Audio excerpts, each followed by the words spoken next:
तो प्रजा भी राजा से, प्रजा और राजा के बीच पिता बेटे का रिश्ता है। जमाना एक कसौटी है, खरे खोटे को कसता है। न रखे घर हिफाजत हम, लुटा डाले तो लानत है। जमाना चीख उठेगा कि अमानत में खयानत है। भाइयों, वास्तव में आप जैसे उचित सलाहकार जिस राज दरबार में हो, वो राजा इस संसार में सर्वोपरि सर्वश्रेष्ठ माना जाता है। क्यों? राज दरबार में उचित मंत्रणा देने वाले, उचित सलाह देने वाले, उचित कार्य करने वाले अगर इस तरह से नीतिवान सेवक हैं, उस राज में किसी भी प्रकार से कोई भी पापाचार दुराचार नहीं हो सकता। क्यों है खुशी आगम नगर में? आप हमें ये तो बताओ, है खुशी आगम नगर में क्या प्रजा की चाल है? राजशाला पाठशाला गौओं का कहो क्या हाल है? जो बसे वन में सदा उन मुनियों का भी कुछ ध्यान है। राज होती नष्ट उसकी जिसकी प्रजा पामाल है। जिस राजा के राज में प्रजा कभी भी किसी भी प्रकार का कोई कष्ट का अनुभव नहीं करती, वही राजा इस संसार में सर्वश्रेष्ठ माना जाता है। वो इस तरह से मालूम होता है जिस तरह से रत्नों में लाल, मणियों में कौस्तुभ मणि, अश्वों में श्याम कर्ण और देवताओं में इंद्र, इंद्रियों में चित्र, नदियों में गंगा, वृक्षों में कल्प वृक्ष, पर्वतों में सुमेर गिर सर्वश्रेष्ठ होते हैं।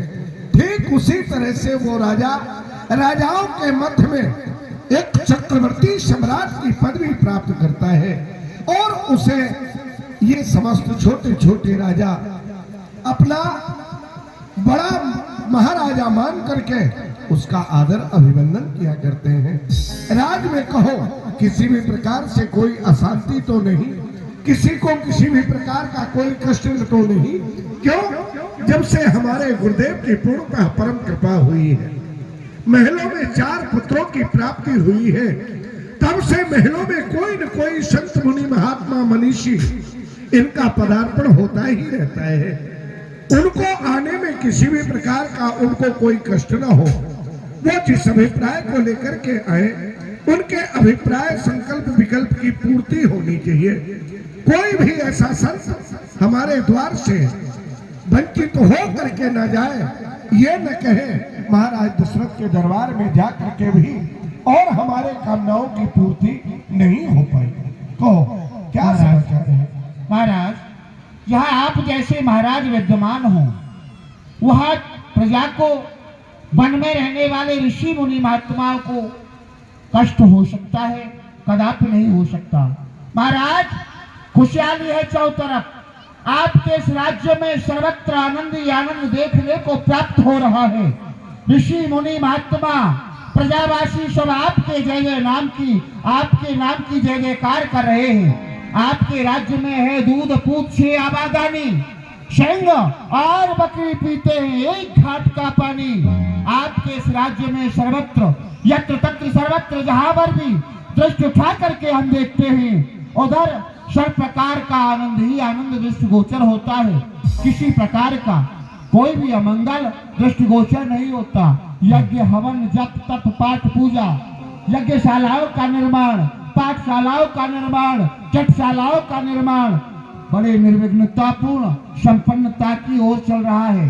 किसी तरह की कोई विघ्न बाधा उनमें नहीं डाल रहा है। भगवान, ये आपकी वाणी के द्वारा इस तरह का संदेश सुन करके हृदय को बड़ी प्रसन्नता। भैया, तुम्हारे शब्द यो आनंद देते हैं मेरे मन को। वसंत आ करके खिला दे जिस तरह सूखे हुए बन को। ये प्रजा है लहलहाता बाग और राजा उसका माली है। कहो प्रत्येक मुख से कि फूली फली तो हर एक डाली। कलंक कलंक पूजित को गिले यंगुन्यंति भंगा सहकार पुष्पे। धीरा समीरा संत चलंती ही मदो मदान देह धरा राज को संचालन करने वाला राजा नहीं, अपितु उसकी प्रजा, क्योंकि प्रजा ही देख रेख करने वाली होती है, प्रजा ही राज का निरीक्षण करने वाली होती है। अगर किसी भी प्रकार से राज में किसी अशांति का प्रारूप होता है तो उसमें राजा का दोष नहीं। क्यों? तार यदि यंत्र का टूटे तो उसका दोषी यंत्री है। राज में यदि किसी भी प्रकार से अराजकता फैले तो उसका दोषी मंत्री है, क्योंकि राज का संचालन करने वाला, राज की देख रेख करने वाला भाई प्रजा ही तो होता है। ऐसा नीति का कथन है, राजानि धर्माणि मंत्रते यथा राजा तथा प्रजा। राजा का सुंदर अनुसरण करने वाली उसकी प्रजा होती है, और प्रजा यदि सुंदर आचरण का अपने हृदय में उच्चारण करती है, उसका मंथन करती है, उसका विचार करती है, तो किसी भी प्रकार से राज में किसी भी कोई भी दोष नहीं होता।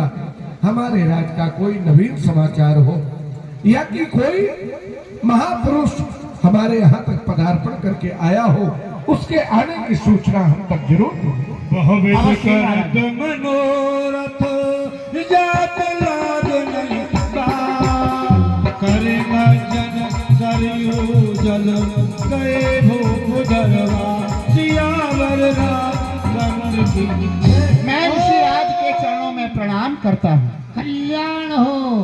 महाराज दशरथ इस समय कहाँ विराजमान है? महाराज इस समय सभा भवन में विराजमान है। महाराज दशरथ को अवगत करा दिया जाए कि बक्सर वन निवासी कुशक वंशी गायत्री के उपासक मुनि विश्वामित्र गाधतमे का आगमन अयोध्या में हुआ है। जो आज्ञा महाराज, अभी आपकी सूचना महाराज को पहुंचाते हैं।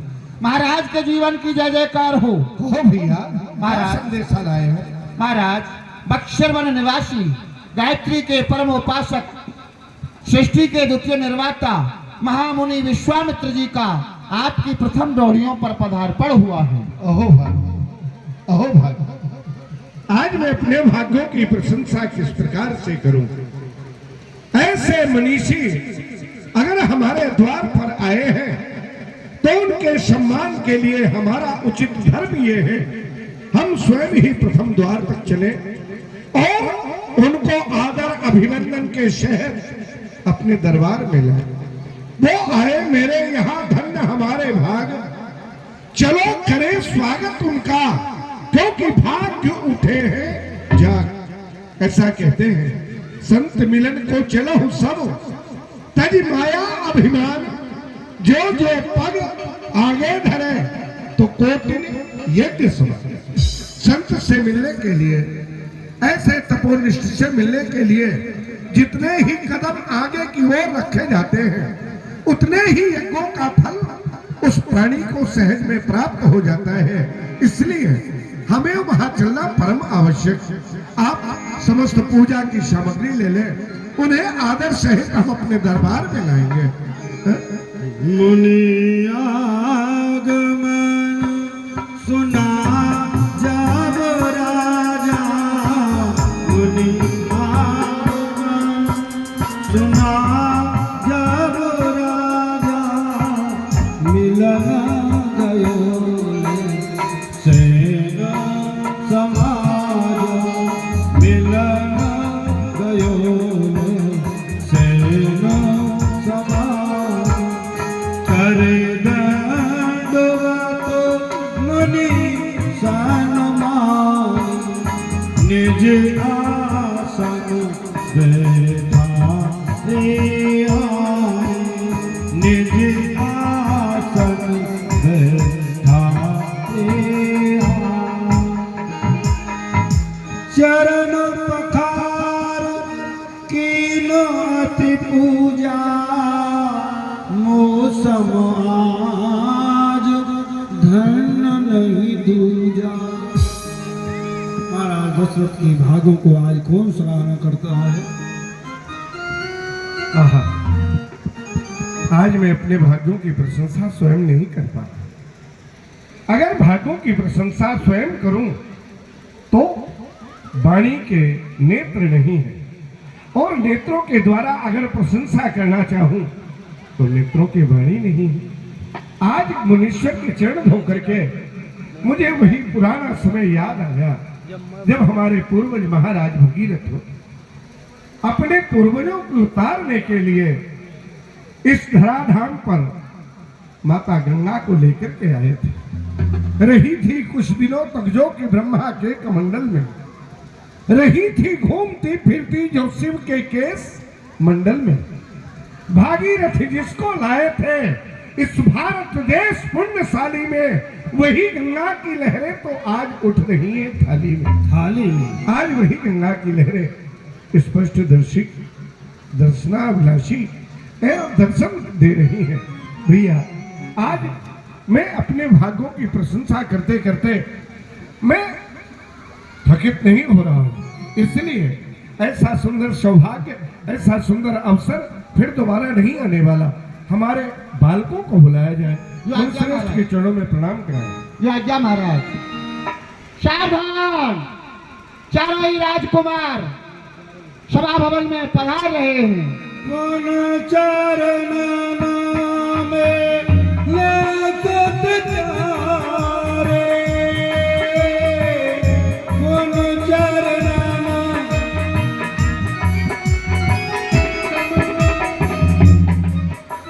बस राम, आज परम सौभाग्य है तुम्हारा। तपोवन में रहने वाले जो विश्व के मित्र हैं, विश्व कल्याण के लिए जिन्होंने यज्ञ करने का एक लक्ष्य लिया है, ऐसे मनीषी आज अपने दरबार में आए। दोनों हाथ जोड़ करके ऐसे संत के चरणों में प्रणाम करके उनसे सुंदर आशीर्वाद प्राप्ति की कामना करो। कौन चरण मेला सुतचारी, राम देख मने बीरत विसार। एक टको करके राम हरे हरे हरे हरे। भय मगन मुख देखत शोभा, जन चकोरे पूरण शशि लोभा। ओम नमो नारायण। जगत जिनको प्रणाम करता है वो आज मुझे प्रणाम कर रहे हैं। ये महाराज दशरथ के राजकुमारों ने प्रणाम किया, आशीर्वाद भी अति आवश्यक है। चिरंजीव जुग जुग जियो, कीर्त लतांबर हो, निडर रहो रड़ते सदा, समर न जीते होय। जब तक है गगन में तारागढ़ की चाल, चिरंजीव जुग जुग जियो, नृप दशरथ के कल्याण हो, कल्याण हो। चार भाइयों को महलों में भेजा। अब महाराज दशरथ सारी सेवा की, मुनिराज को वह फरार कराया, चरण धोए। अब प्रेम से महाराज दशरथ कहते हैं कि महाराज अहो भाग्य मुनिवर, आज मैं अपने सौभाग्यों की प्रशंसा किस मुख से करूं? क्यों? आज आप जैसे संत का पदार्पण ये मेरा सौभाग्य है। भगवान, दिन आज को धन्य महामुनिराज कृपाल ताकीन सुहायन की, ये रसना कहीं भांति बखान करे, जो दशा ही चौगुन चयन की। तब तेज धरी ये मूर्त वृंद, ये औषधि है जग तारण की। सर्वभूमि पवित्र भई मुनि जी, जब डार दई रज पाए। आज आपके चरणों के पवित्र रज पड़ जाने से ये समस्त अवध नगरी जो है परम पवित्र एवं परम पुनीत हो गई है। भगवान राजन, आपके इस उदार वचनों को सुन करके हमारा भी मन गदगद हो गया, बहुत प्रसन्नता मन में हो गई। हमारी तरफ से आपके लिए भी आशीर्वाद है। विजयी रहो, राज सदैव करो, रहो सारी वसुंधरा के अधिकारी। न्याय परायण शासन में प्रजा मंडल फूले फले सुखकारी। वर्णाश्रम धर्म की रक्षा करो, रमा देवी न द्वार देगी विचारी। दशरथ विषादस में रथ की गति, कोई न रोक सके गो बिहारी। कल्याण हो। आपका आशीर्वाद पा करके धन धन हो गया। तब मनोहर सो बचन कहराऊ, तब मनोहर तो वचन कहरा मुनि सुकृपा न कीन्यो का। हे मनवेलो, आज से पूर्व आपने पहले जिस प्रकार से कृपा आज आपने की है, ऐसी कृपा आज से पूर्व कभी भी नहीं की। क्योंकि धन धन में धन मुनि पाया धरस तुम्हार, मम पूरब के पुण्य को कौन सराहना। ऐसी कृपा न करिए कबहू जस आए के पाए लखाए के आजू। हाजिर है हमरो धरा धाम, सो धेनु धरा और कोस समाजो। ले सबे जो लगे तुमको, मुद मंगल मोद महामुनि राजू। कीजे कृपा न छुपाव कछु, यहाँ आपको आगमन भयो के ही काजू। किस अभिप्राय को लेकर के, किस विचार को लेकर के, किस लक्ष्य को लेकर के आपका यहाँ तक पदार्पण हुआ? क्यों? जब अपने सेवक के द्वारा मुझे ये समाचार ज्ञात हुआ, तपोवन में रहने वाले महामुनि विश्वामित्र जी का पदार्पण हुआ है और अवध के प्रथम द्वार पर वो आपकी प्रतीक्षा में। भगवान, आपके आने की सूचना सुन करके ही अपने सेवक समुदाय को लेकर के प्रथम द्वार पर ही आपका सम्मान करने के लिए मैं पहुंचा। वहां पहुंचने पर आपके चरणों में नतमस्तक होकर के फिर आपके उस विशाल ढाल पर जब अपनी दृष्टि डाली तो मुझे एक आश्चर्य दिखाई दिया। आश्चर्य क्या? यही आपके उस विशाल ढाल पर त्रिरेखाएं, तीन प्रकार का भाव, तीन प्रकार की रेखाएं मुझे स्पष्ट दृष्टिगोचर हुई। उन रेखाओं का भाव क्या था? सबसे प्रथम जो आपकी पहली रेखा थी, उस रेखा में स्पष्ट आपको भय, वो ऐसा कौन सा देहधारी है जो आपको भयभीत करके इस संसार में अपना कल्याण कहता है। बदगुमानी किसने की, किसका जमाना फिर गया और कौन से बदबख्त पर खेमा कजा का गिर गया। जाहिर निसामुल जिन को हो, उसको सजाए मौत दूं, रख के फांसी के तख्ते पर मुल्के अदम को। पहला आपका भय का, आपका प्रतीक वो पहली रेखा संकेत कर रही थी। दूसरी रेखा आपके मन में याचना का भाव है। वो ऐसी कौन सी वस्तु है जिस वस्तु की आपको याचना करने की आवश्यकता है?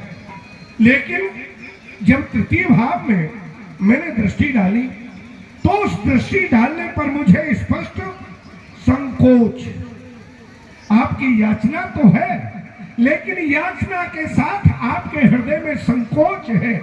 मैं कहूं या ना कहूं तो आप निसंकोच होकर के इस अपने सेवक दशरथ से अपने हृदय के भावों को व्यक्त करिए। क्यों?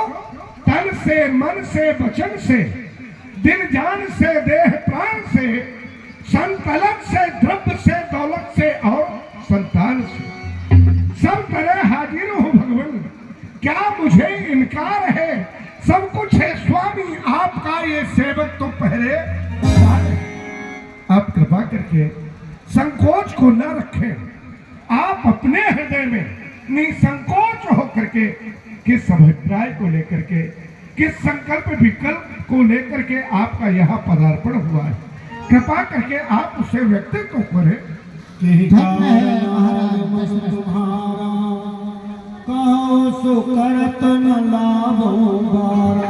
आपके इन सुंदर शब्दों को सुनकर के हमारा हृदय गदगद हो गया।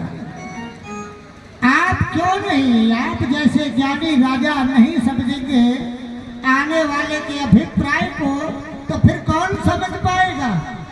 आपने कहा कि हमारे मुखमंडल से आपको तीन भाव प्रतीत हुए।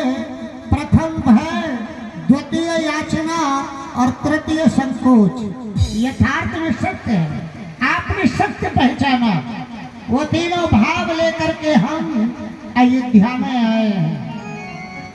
कारण आप जानना चाहते हैं कि हमारे आने का कारण क्या है? जी हाँ गुरुदेव।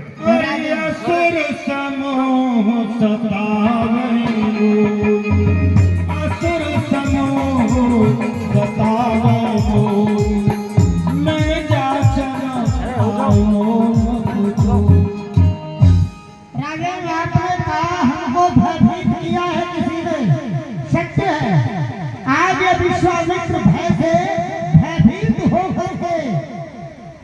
अयोध्या में आया है।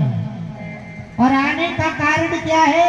मैं यज्ञ जिस समय करता हूँ, दुख निश्चय मुझको देते हैं, पूजा सामग्री हवन कुंड सब नष्ट भ्रष्ट कर देते हैं। उन असुरों के अत्याचारों से भयभीत हुआ, घबराया हूँ मैं।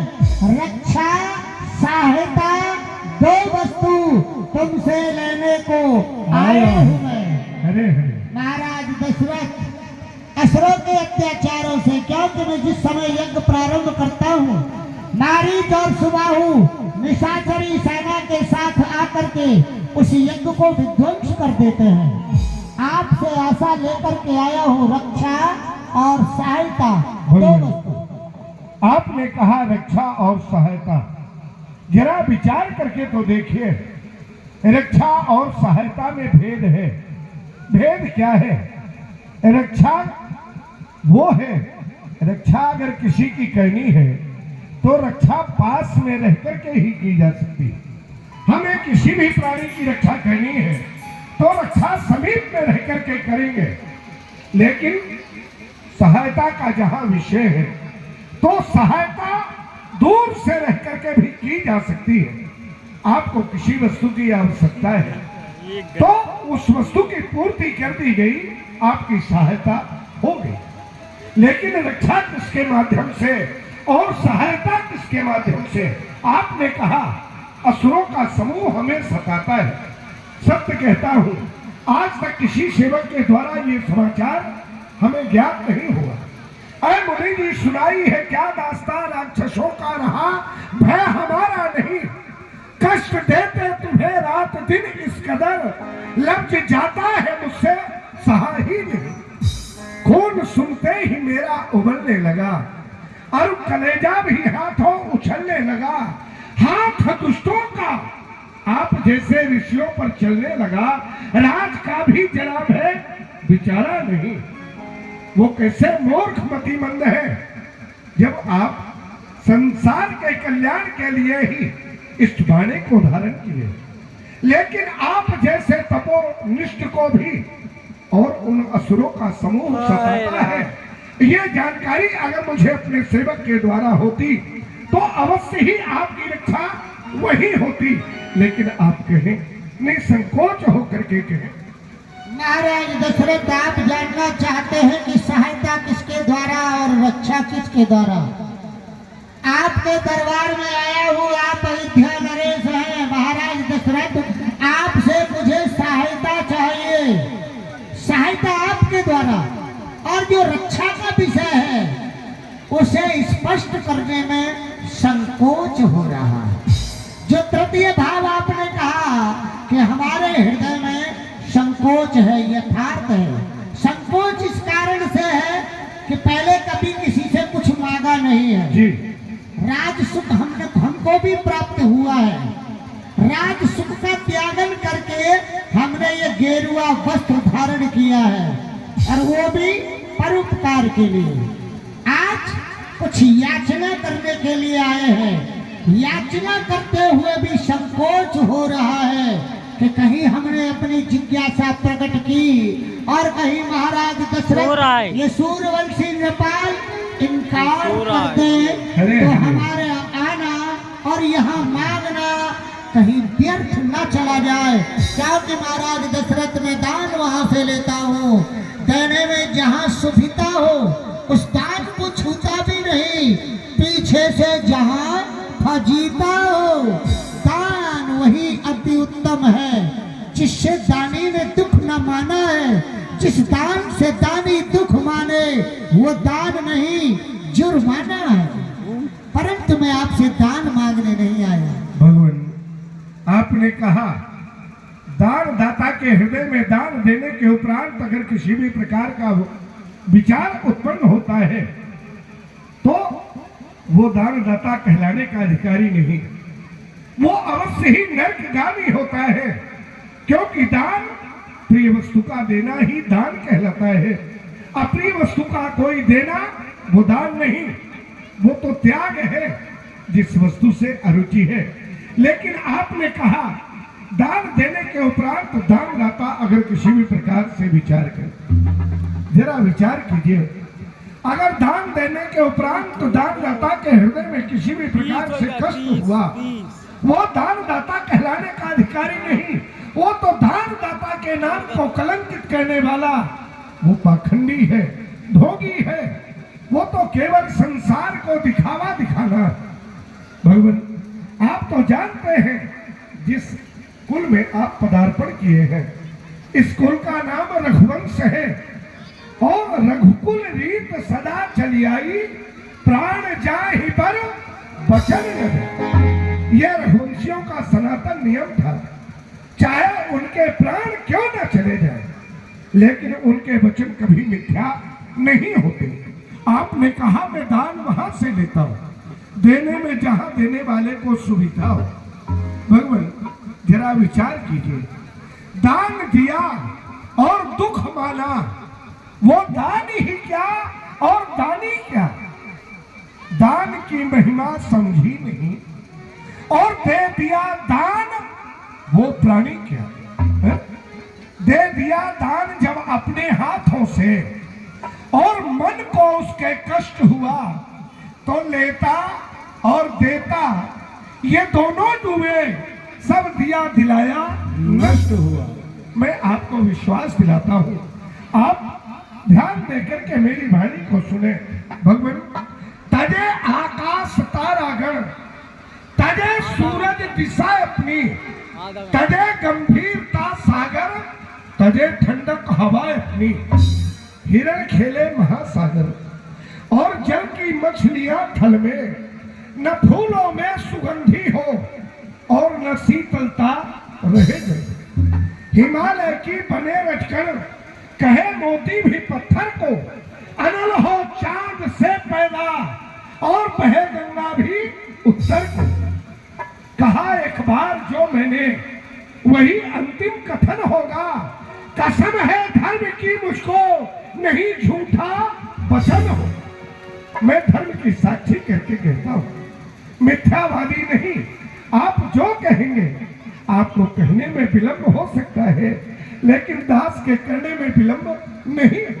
महाराज दशरथ, इस सूर्यवंश को, रघुवंश को हम भी भली भांति से जानते हैं और जानते हुए उम्मीद लेकर, आशा लेकर के अयोध्या में भी पधारे हैं।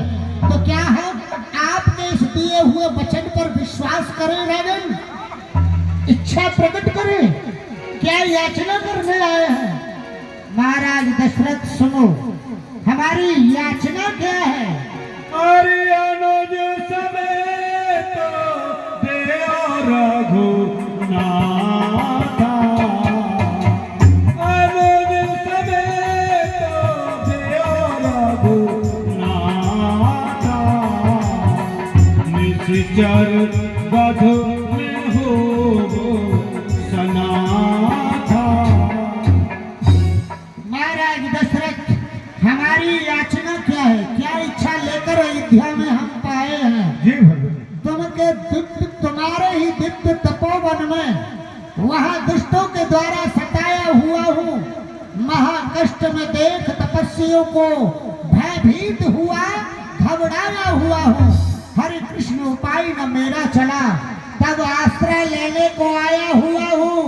नप दीजिए अपने राम लखन, सुत याचना हेतु सिधाया हुआ हूँ। क्या कहा भगवान? महाराज दशरथ, आप अपने राम और लक्ष्मण मेरी यज्ञ की रक्षा के लिए आप मुझे दे दीजिए। नहीं हो, दया करो, क्षमा। देव भूप मन हर्षित तजो मोह अज्ञान, नरम सुजस प्रभु तुमको उनको अति कल्याण। और महाराज, याचना के साथ साथ आपसे इतना निवेदन भी है, आप अपने राम लक्ष्मण हर्ष सहित मेरे साथ मुझे सौंप दीजिए, उनके लिए भी कल्याण, आप भी यश के पात्र बन जाओगे, मेरे यज्ञ की रक्षा हो जाएगी, अज्ञानता को दूर कीजिए। सुननक गिरा प्रेम रस हृदय कंप